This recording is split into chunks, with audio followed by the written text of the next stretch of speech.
మీ business ఏదైనా మీ ఊర్లో promotion చేయాలంటే అది సుమన్ టీవీతోనే సాధ్యం. ఇప్పుడే సంప్రదించండి.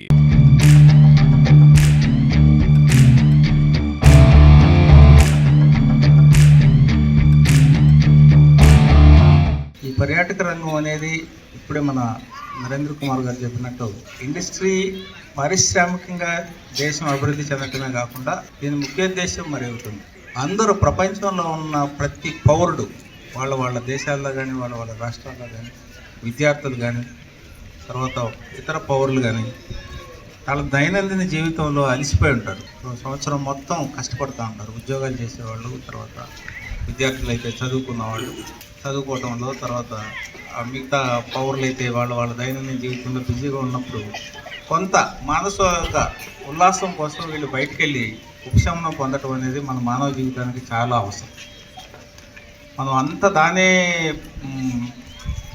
మొనోటనస్గా చేస్తే జీవితానికి ఒక అర్థం లేకపోతే జీవితంలో విసుగు చెందడం జరుగుతుంది. మీరు గమనించే ఉంటారు, చాలామంది విసిగిపోయి ఆత్మహత్యలు కూడా చేసుకున్నారు. జీవితంలో వాళ్ళకి ఏం కారణం ఉండదు, జీవితం మీద విసుగు వచ్చింది వాళ్ళకి. ఒక కారణమో లేకపోతే ఈ బాధల వలన అని చాలామంది అనుకుంటారు, ఏముండదు. మనకు best example cinema actor Ranganath.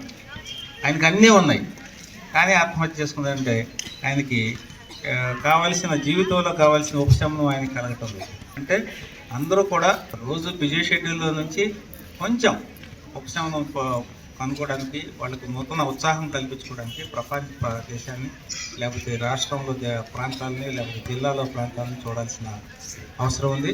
వాళ్ళు విశ్రాంతి తీసుకోవాల్సిన అవసరం ఉంది. అట్లాగే విద్యార్థులు కూడా మా విద్యార్థి దశలో ఖచ్చితంగా టూర్ తీసుకెళ్ళేవాళ్ళు. ఏదో ఒక ప్రాంతానికి టూర్ తీసుకెళ్ళడం, నెలలో ఒకసారి లేకపోతే 2-3 నెలలకు ఒకసారి విద్యార్థులందరినీ అన్ని తరగతుల వాళ్ళని చారిత్రక కట్టడాలను చూడటానికి కానీ, దానివల్ల మీరు నాలెడ్జ్ కూడా ఎక్కువే చేస్తారు. విద్యార్థులకి చెప్పి చదవటం కంటే చూసినందువలన మెమరీ ఎక్కువ పెరుగుతుంది. దానివల్ల కూడా ఎక్కువ చూస్తారు. ప్రపంచ దేశాలు మొత్తం ఎందుకు పర్యాటక రంగం మీద ఉంటే ఈ ఉద్యోగ కల్పనలో బాగా ఉపయోగపడుతుంది. అలాగే రెవెన్యూ కూడా వస్తుంది, టూరిజం రెవెన్యూ వస్తుంది.